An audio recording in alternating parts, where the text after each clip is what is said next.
নমস্কাৰ নতুন এটা ভিডিঅ'লৈ আপোনালোকক পুনৰ স্বাগতম জনাইছো আইটিআই নতুন শিডিউল প্ৰকাশ পাইছে কেতিয়া আপোনালোকৰ সেকেন্ড সিট এলটমেন্ট প্ৰকাশ পাব সেকেন্ড সিট এলটমেন্টত সিট পোৱা সকলৰ এডমিশন কেতিয়া হ'ব বা আপোনালোকে নেক্সট যেটো চয়েস ফিলিং আছে চয়েস ফিলিংটো আকৌ আপোনালোকে কৰিব পাৰিব নে নোৱাৰে কেতিয়া কৰিব পাৰিব সকলো তথ্য দিবলৈ চেষ্টা কৰিম আজি এই ভিডিঅ'তে ইতিমধ্যে সেকেন্ড কাউন্সেলিংৰ সিট এলটমেন্ট প্ৰকাশ পাইছে আপোনালোকৰ সেকেন্ড কাউন্সেলিংৰ ৰিজাল্ট দিছে যদি আপোনালোকে চেক কৰা নাই কিদৰে চেক কৰিব আজি এই ভিডিঅ'ত দেখুৱাই দিম বা সেকেন্ড কাউন্সেলিংৰ যিখিনি প্ৰসেস আছে কিদৰে এডমিশন লবগে লাগিব বা আপোনালোকৰ যদি আইটিআই কলেজ বা ট্ৰেডটো চেঞ্জ কৰিম বুলি ভাবে তেতিয়া আপোনালোকে কি কৰিব লাগিব সকলো তথ্য দিবলৈ চেষ্টা কৰিম আজি এই ভিডিঅ'তে ভিডিঅ'টো আপোনালোকে আৰম্ভণিৰ পৰা শেষলৈকে চাই থাকিব যদি ভিডিঅ'টো চাই অলপ হলেও উপকৃত হয় চেনেলটো সাবস্ক্ৰাইব কৰিবলৈ নাপাহৰিব প্ৰথমতে মোবাইল বা ল্যাপটপৰ যিকোনো এটা ব্ৰাউজাৰত আপোনালোকে itiasam.admission.nic.in বুলি সাৰ্চ কৰিব পাৰে লিংকটো ডেসক্ৰিপচনত দি ৰাখিছো আপোনালোকে মোবাইলতো কৰিব পাৰিব শিডিউল অপশন যেটো আছে আপোনালোকে দেখিছে হয়তো শিডিউলটোত আপোনালোকে ক্লিক কৰিব তাৰ পিছত আপোনালোকৰ দেখিবলৈ পাব ৰিভাইজ শিডিউল অপশনটোত যেতিয়া আপুনি ক্লিক কৰিব দেখিব আপোনালোকৰ এখন নতুন শিডিউল প্ৰকাশ পাইছে এই শিডিউলখনৰ টাইমলাইনখিনি আপোনালোকৰ চেঞ্জ কৰা হৈছে যেহেতু আপোনালোকৰ নতুনকৈ শিডিউল প্ৰকাশ পোৱা নাছিলে ফাৰ্স্ট কাউন্সেলিংৰ এডমিশনৰ ডেটটো আপোনালোকৰ বহাই দিয়া হৈছিল 5 আৰু 6 তাৰিখ যেহেতু বহাই দিয়া হৈছিল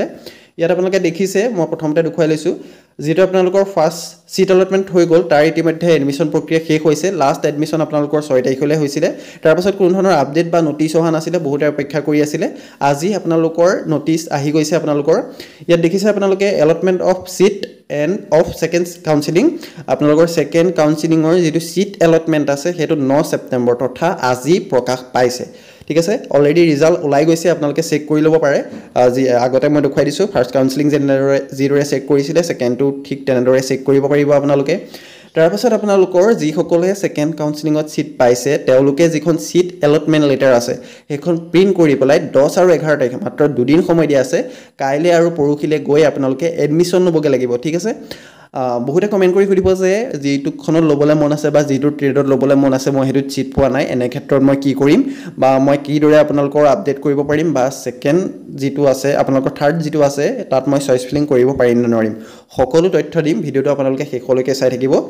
এটো দেখিছে আপোনালোকে যি সকলে সিট পালে অলৰেডি তেওঁলোকে 10 আৰু 11 তাৰিখে গৈ এডমিশন লবগে লাগিব আৰু এটা কথা কৈ দিছো এখিনতে যদি আপোনালোকে সিট পাইছে যদি আপোনালোকে এডমিশন নলয়গে তেনেহলে থাৰ্ড কাউন্সেলিংটো আপোনালোকে কৰিব নোৱাৰিব সেই কথাটো মনত ৰাখক যদি বেলেগ ইনষ্টিটিউটত পাইছে তেনেহলে আপোনালোকে সেকেন্ড কাউন্সেলিংত যিখনত পাইছে যদি আপোনাৰ বেলেগত লবলৈ ইচ্ছা তেনেহলে যিখনত পাইছে সেইখনত গৈ পেলাই আপোনালোকে এডমিশনটো লৈ পেলাই তেওঁলোকক ক'ব লাগিব যে মই আপডেট কৰিব বিচাৰো তেতিয়া তেওঁলোকে আপোনালোকক গোটেই প্ৰসেসটো বুজাই দিব বা মই ভিডিওটো লাষ্টলৈ আপোনালোকক গোটেই প্ৰসেসটো বুজাই দিম ইয়াত দেখিছে আপোনালোকৰ পুনৰ চয়েস ফিলিং কৰিব পাৰিব আপোনালোকে নিশ্চয় আপোনালোকে পাৰিব ইয়াত আপোনালোকৰ ফিলিং এন্ড মডিফাই দেখিছে অফ চয়েসেস যেটো থাৰ্ড কাউন্সেলিং হ'ব তাত আপোনালোকে নতুনকে চয়েস এড কৰিব পাৰিব অৰ্থাৎ ট্ৰেড এড কৰিব পাৰিব মডিফাই কৰিব পাৰিব বা নতুনকে আপোনালোকে আৰম্ভণিৰ পৰা কৰিব পাৰিব যদি আগতে কৰা নাছিলে ট্ৰেড সিলেকশন যদি কৰা নাই তেনেহলে আপোনালোকে 12 সেপ্টেম্বৰ তাৰিখে 12 সেপ্টেম্বৰ মাত্ৰ এদিন সময় দিছে যিমান পাৰে সোনকালে আপোনালোকে কৰি লব যেহেতু সাৰ্ভাৰটো বহুত ডাউন হৈ যায় পাছত আপোনালোকৰ থাকি যাব এটো ভাবে আপোনালোকে যিমান পাৰে আপোনালোকে কি কৰিব মোবাইলতে আইটিআই যেটো অফিচিয়েল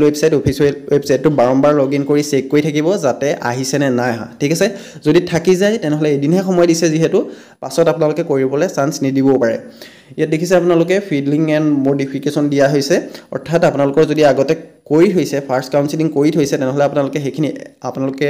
ৰিমুভ কৰিব বুলি কলে কৰিব পাৰিব নতুনকে এড কৰিব বুলি কলে কৰিব পাৰিব মানে গোটেই প্ৰসেসটো নতুনকে কৰিব পাৰিব 12 সেপ্টেম্বৰ তাৰিখে যদি আপোনালোকে এতিয়ালৈকে ট্ৰেড সিলেকশন কৰাই নাছিলে তেতিয়াও চিন্তা কৰিব নালাগে 12 সেপ্টেম্বৰ তাৰিখে আপোনালোকে গোটেই প্ৰসেসটো নতুনকে কৰিব পাৰিব 12 সেপ্টেম্বৰত অৰ্থাৎ আপোনালোকৰ হেদিনা থাৰ্ড কাউন্সেলিংটো হৈ যাব ঠিক আছে অলৰেডি সেকেন্ডৰ নাম আহি গৈছে থাৰ্ড কাউন্সেলিং হৈ যাব থাৰ্ড কাউন্সেলিংৰ ৰিজাল্ট দিব 13 সেপ্টেম্বৰ 12 তাৰিখে আপোনালোকৰ চয়েস ফিলিং হ'ব লগালক 13 তাৰিখে আপোনালোকৰ ৰিজাল্ট দিব তাৰ পাছত আপোনালোকৰ এডমিশন হ'ব 16 17 আৰু 18 তিন দিন সময় দিছে 16 17 18 এই তিন দিনত আপোনালোকৰ এডমিশন হ'ব সিট এলটমেন্ট লেটাৰখন প্ৰিন্ট কৰি আপোনালোকে এডমিশন কৰিবগে লাগিব নেক্সট ফৰ্থ কাউন্সেলিংটো আপোনালোকে পুনৰ চয়েস ফিলিং মডিফিকেশন গুটেখিনি কৰিব পাৰিব সেইখিনি মই পৰৱৰ্তী সময়ত বনাই দিম মেইন এতিয়া আপোনালোকৰ সেকেন্ড আৰু থাৰ্ড কাউন্সেলিংটো এটা বহুতে খুদিছে যে সেকেন্ড কাউন্সেলিংৰ ৰিজাল্ট দিলে মইতো ট্ৰেড সিলেকশন কৰাই নাছিলো আপোনাৰ এনেকুৱা যিসকলে ফাৰ্স্ট কাউন্সেলিং কৰিছে তেওঁলোকে যিখিনি ট্ৰেড সিলেকশন কৰি ৰাখিছিলে বা যিখিনি আইটিআইত আপোনালোকৰ এডমিশনটো লৈ ৰাখিছিলে সেই সমূহৰ পৰাই আপোনালোকক সেকেন্ড কাউন্সেলিংটোৰ সিট এলট কৰা হৈছে ঠিক আছে এতিয়া আপোনালোকে কিদৰে চেক কৰিব সেইটো মই দেখুৱাই দিছোঁ এপ্লাই ক্লিক লগইন অপশ্যনটোত ক্লিক কৰিব হয়তো সকলোৱে জানে কিদৰে লগইন কৰিব লাগে সেই অপশ্যনটোত ক্লিক কৰাৰ পাছত আপোনালোকৰ লগইন কৰা পেজটো খোল খাব ডাইৰেক্ট লগইন কৰা লিংকটো মই ডেছক্ৰিপশ্যনত দি ৰাখিছোঁ তাত আপোনালোকে চেক কৰি ল'ব পাৰিব তাৰপাছত ইয়াত আপোনালোকে দেখিছে ইয়াত আপোনালোকৰ অলপ সময় লোডিং হৈছে যিহেতু বহুতে এইটো সময় চেক কৰিছে চাৰ্ভাৰটো অলপ ডাউন চলিব পাৰে আপোনালোকে ট্ৰাই কৰি থাকিব আপোনালোকৰ এটা টাইমত আপোনালোকৰ নিশ্চয় অপেন হৈ যাব লগইন কৰিবৰ বাবে আপোনাৰ যিটো এপ্লিকেশ্যন নাম্বাৰ পাছৱৰ্ড কেপচাৰটো ফিল আপ কৰি সাইন ইন অপশ্যনটোত ক্লিক কৰিব এইখিনিতে হয়তো বহুতে এই প্ৰব্লেমটো দেখিবলৈ পাইছে ইয়াত আপোনালোকে দেখিবলৈ পাইছে security pin code did not match please enter তাৰপৰা আপোনালোকৰ এইটো যদি শ্ব' কৰে বা আপোনালোকৰ ইনভেলিড ইউজাৰ আইডি অৰ পাছৱৰ্ড যদি শ্ব' কৰে তেনেহ'লে কি কৰিব আপোনালোকে অলপ টাইম আপোনালোকে ৱেইট কৰি দিব সাৰ্ভাৰটো প্ৰব্লেমৰ কাৰণে হৈছে এনেকুৱা ঠিক আছে সাৰ্ভাৰ প্ৰব্লেমৰ কাৰণে হৈছে ট্ৰাই কৰি থাকিব লগইন হৈ যাব বহুতৰ এই প্ৰব্লেমটো দিব ইউজাৰ আইডি পাছৱৰ্ড ইনভেলিড ক'ব আপোনালোকে শুদ্ধকৈ ফিল আপ কৰাৰ পাছত ইনভেলিড বুলি ক'ব সাৰ্ভাৰটো ডাউনৰ বাবে এনেকুৱা হৈছে ইয়াত দেখিছে আপোনালোকৰ সেকেন্ড দেখিছে সিট এলটমেন্ট ৰিজাল্টত নিউ আহি গৈছে আপোনালোকৰ নতুনকৈ আহি গৈছে যেতিয়া আপোনালোকে সিট এলটমেন্ট ৰিজাল্ট অপশ্যনটোত ক্লিক কৰিব আপোনালোকৰ এইদৰে শ্ব' কৰিব দেখিছে view seat allotment result incomplete তাৰপিছত download provisional seat allotment letter incomplete কিয় শ্ব' কৰিছে যেতিয়ালৈকে আপোনালোকে সিট ৰিজাল্টটো চেক নকৰে তেতিয়ালৈকে আপোনালোকৰ ইনকমপ্লিট শ্ব' কৰি থাকে যেতিয়া আপোনালোকে সাইডত সিট এলটমেন্ট ৰিজাল্ট অপশ্যনটোত ক্লিক কৰিব তেতিয়া আপোনালোকৰ এইখিনি কমপ্লিট হৈ যাব এই দেখিছে seat allotment activity status for round 2 মানে হৈছে সেকেন্ড যেটো আপোনালোকৰ সিট এলটমেন্ট ৰিজাল্ট সেইটো কাৰণে আপোনালোকৰ ৰাউণ্ড 2 দিয়া হৈছে ইতিমধ্যে প্ৰকাশ পাইছে হয়তো বহুতে চেক কৰিছে যিসকলে চেক কৰিব পৰা নাই ট্ৰাই কৰি থাকক যেতিয়া আপোনালোকে ৰিজাল্ট অপশ্যনটোত ক্লিক কৰিব তেতিয়া আপোনালোকৰ এইদৰে এলটমেন্ট ডিটেইলছখিনি শ্ব' কৰিব অৰ্থাৎ আপোনালোকে কোনখন আইটিত এডমিশ্যন পাইছে কোনটো ট্ৰেডত পাইছে আপোনাৰ ৰেংক কিমান গোটেই ডিটেইলছখিনি ইয়াত শ্ব' কৰিব দেখিছে ৰাউণ্ড নাম্বাৰ 2 দিয়া হৈছে চইচ নং 13 নাম্বাৰ চইচটোত মোৰ নাম আহিছে ইয়াত আপোনালোকৰ ইনষ্টিটিউট নেমটো আহিব গভ ইণ্ডাষ্ট্ৰিয়েল ট্ৰেইনিং ইনষ্টিটিউট ধনচিৰি আপোনালোকৰ এইদৰে আহি যাব যদি গভৰ্ণমেণ্ট আইটিত পাইছে গভৰ্ণমেণ্ট আইটিয়ে বহুতো এনেকুৱা হৈছে যে আপোনালোকে IMCত কৰি দিছিলে IMCত পাই গৈছে বা প্ৰাইভেটত কৰি থৈছিলে কাউন্সেলিং প্ৰাইভেটত পাই গৈছে এতিয়া আপোনালোকে কিদৰে আপোনালোকে হেতু কেনসেল কৰি নেক্সটটো কৰিব পাৰিব বহুতৰ এটো প্ৰবলেম হৈছে হয়তো আগৰবাৰো হৈছিলে বহুতে কি হৈছে নজনাৰ কাৰণে আপোনালোকে প্ৰাইভেটত ফাৰ্স্ট টু কৰি দিলে আপোনালোকে কাউন্সেলিং এতিয়া আপোনালোকৰ সেকেন্ড সিট এলটমেন্টৰ প্ৰাইভেট কলেজত নাম আহি গৈছে বা IMCত নাম আহি গৈছে এতিয়া আপোনালোকে কি কৰিব লাগিব যদি আপোনালোকৰ নাম আহিছে প্ৰাইভেটতে হওক বা IMCতে হওক যদি আপোনালোকে আপডেট কৰিব বিচাৰে তেতিয়া আপোনালোকে যোনখনত আপোনালোকৰ নাম আহিছে সেইখনত আপোনালোকে এডমিশ্যনটো ল'বগে লাগিব প্ৰথমতে চাই লওক এইদৰে আপোনালোকে সিট এলটমেন্ট লেটাৰটো ডাউনলোড কৰি ল'ব পাৰিব download provisional seat allotment letter অপশ্যনটোত গৈ পেলাই এডমিশ্যনৰ সময়ত এইখন আপোনালোকে লৈ যাব লাগিব এইখন নি পেলাই আপোনালোকে এডমিশ্যনটো ল'বগে লাগিব হয় মই যেটো কৈ আছিলো আপোনালোকক যেটো আপোনালোকৰ যদি আপোনালোকে আপডেট কৰিব বিচাৰে যদি আপোনালোকে কলেজখন চেঞ্জ কৰিব বিচাৰে বা ট্ৰেডটো আপোনালোকৰ মনৰ পছন্দৰ ট্ৰেডটোত আপুনি সিট পোৱা নাই তেনে ক্ষেত্ৰত কি কৰিব যদি আপোনালোকৰ সেকেন্ড ৰাউণ্ডত নাম আহিছে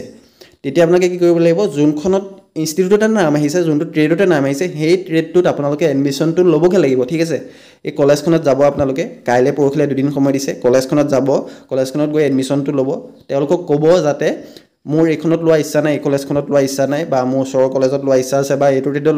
লোৱা ইচ্ছা নাই কিন্তু মই ভুলতে কাউন্সেলিং কৰিলো এই ট্ৰেডত পাই গলো এটা মই আপডেট কেনেকৈ কৰিম তেতিয়া তেওঁলোকে ক'ব আপোনালোকক তেওঁলোকে গোটেই প্ৰচেছটো বুজাই দিব আপোনালোকে কি কৰিব লাগিব আপোনাৰ যেটো সিট আছে সিটটো আপোনালোকে আনফ্ৰিজ কৰি ৰাখিব লাগিব ঠিক আছে আনফ্ৰিজ কৰি ৰাখিব লাগিব যাতে আপোনালোকে থাৰ্ড কাউন্সেলিংত আপোনালোকে পুনৰ কাউন্সেলিং কৰিব পাৰে বা পুনৰ আপোনালোকে আপডেট কৰিব পাৰে ঠিক আছে এডমিশ্যনটো লৈ আপোনালোকে সিটটো আনফ্ৰিজ কৰিব লাগিব তেওঁলোকক ক'ব লাগিব গোটেই কথাখিনি তেওঁলোকে সিটটো আপোনালোকৰ আনফ্ৰিজ কৰি ৰাখিব তেতিয়া আপোনালোকৰ থাৰ্ড কাউন্সেলিং ফোৰ্থ কাউন্সেলিং এইখিনি কৰিব পাৰিব যদি আপোনালোকে থাৰ্ড কাউন্সেলিং কৰাৰ পাছতো তাত এডমিশ্যন নাপায় তেতিয়া আপোনালোকে যোনখনত এডমিশ্যন লৈ থৈছে অৰ্থাৎ সেকেন্ড কাউন্সেলিংত যিখনত নাম আহিছে সেইখনত এডমিশ্যন লৈ থৈছে সেইখনতে আপোনালোকৰ এডমিশ্যনটো হ'ব সেইখনতে আপোনালোকে এডমিশ্যন ল'ব লাগিব ঠিক আছে গোটেই প্ৰচেছটো এনেকুৱা ধৰণৰ আপোনালোকে নিজে একো কৰিব নোৱাৰে বা এনেকুৱা যদি কৰে আপোনালোকৰ সেকেন্ড ৰাউণ্ডত আপোনালোকৰ নাম নাহিলে আপোনালোকে এডমিশ্যন নলওঁ বুলি ধৰি ল'লে ভাবি আছে যে থাৰ্ড কাউন্সেলিং কৰিম তেনেকুৱা আপোনালোকে কৰিব নোৱাৰে যদি সেকেন্ড কাউন্সেলিংত নাম আহিছে যদি আপোনালোকে কলেজত গৈ এডমিশ্যন নলয় বা আপডেট কৰিবলৈ নকয় তেন্তে আপোনালোকৰ থাৰ্ড কাউন্সেলিংত নাম নাহেও আপোনালোকে কৰিবও নোৱাৰে ঠিক আছে এবাৰ নাম আহি যোৱাৰ পাছত নেক্সট বাৰ আপোনালোকে চইচ ফিলিং কৰিব নোৱাৰে আপোনালোকে এডমিশ্যন লৈ আনফ্ৰিজ কৰাৰ পাছতহে আপোনালোকে কৰিব পাৰিব হয়তো গোটেই প্ৰচেছটো বুজি পাইছে যদি নাম আহিছে ইনষ্টিটিউটত যাওক এডমিশ্যন লওকগে যদি আপোনালোকৰ নাম নাই আহা ৱেইট কৰি দিয়ক আপোনালোকৰ থাৰ্ড কাউন্সেলিং হ'ব থাৰ্ড কাউন্সেলিংত আপোনালোকে মডিফাই কৰিব পাৰিব গোটেইখিনি প্ৰচেছ নতুনকৈ কৰিব পাৰিব তেতিয়া আপোনালোকৰ থাৰ্ড কাউন্সিলিঙৰ ৰিজাল্ট আহিলে আপোনালোকে তেতিয়া চেক কৰিব পাৰিব ঠিক আছে যদি নাম আহিছে তেন্তে এডমিশ্যন ল'বলৈ আপোনালোকে 2 দিন সময় দিছে 2 দিনৰ ভিতৰত আপোনালোকে যাব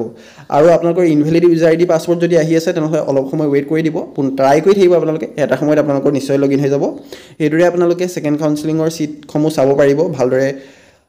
হয়তো সকলোৱে ভিডিওটো চাই বুজি পাইছে অলপ চলপ যদি বুজি পোৱা নাই তেন্তে কমেন্ট কৰিব বা মেইল আইডিটো মই দি থৈছো আপোনালোকে মেইলত মোবাইল নাম্বাৰটো সেন্ড কৰি দিব মই আপোনালোকৰ লগত যোগাযোগ কৰিম হয়তো ভিডিওত সকলো কথা বুজাই দিয়াটো ইমান সহজ নহয় যদি ভালকৈ আপোনালোকৰ জানিবলগীয়া আছে মোবাইল নাম্বাৰটো সেন্ড কৰি দিব আপোনালোকৰ প্ৰবলেমটো লিখি পেলাই মই আপোনালোকৰ লগত যোগাযোগ কৰিম ধন্যবাদ আজিৰ ভিডিওটো ইমানেই আছিল যদি ভিডিওটো চাই অলপ হ'লেও উপকৃত হৈছে চেনেলটো সাবস্ক্ৰাইব কৰিবলৈ নাপাহৰিব আৰু এটা লাইক কৰিবলৈ নাপাহৰিব যদি কিবা জানিব খুদিবলগীয়া আছে তেন্তে মেইলত মোবাইল নাম্বাৰটো সেন্ড কৰি দিব বা আপোনালোকে কমেন্ট কৰি খুদিব পাৰে ধন্যবাদ আজিৰ ভিডিওটো ইমানেই